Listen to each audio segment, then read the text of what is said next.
Hello everyone and welcome back. Today we're going to explore two similar looking words in English, dim and deem. At first glance, they might look alike, but their meanings and usage are completely different. Let's break them down step by step so you will never confuse them again.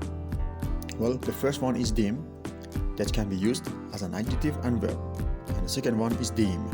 Just pay attention, you have to stretch your voice, you have to say deem, alright? Which is a verb.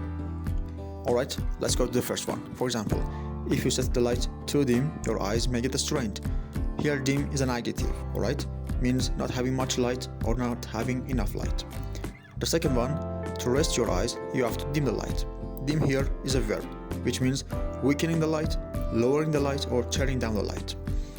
And the third one, the future of my family looks so dim that I can't even think about it. Dim here is also an adjective. Here means not promising, not hopeful, it's kind of gloomy and saddens me to think about the future of my family. It's kind of dark, you know. And the next one, our coach said the chances of winning this match are dim.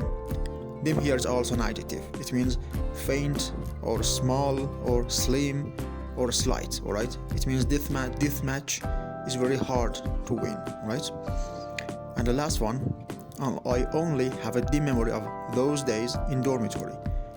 Dim here means not clear, right? It's real hard to recollect, to remember those days. And the second one is deem, which is a verb, means consider or think of something in a particular way or having a particular quality. For example, the first one, the proposal was deemed unacceptable by the committee, or it's too soon to deem him a good companion. Just pay attention. You must not use as after deem. You cannot say it is too soon to deem him as a good companion. You just have to say it is too soon to deem him a good companion. Or it is deemed necessary not to carry a phone during the exam, or the religion deems it inappropriate to spit on the ground. Thank you for watching and your time. If you have any question, can comment, and do not forget to like, share and subscribe. Catch you next time.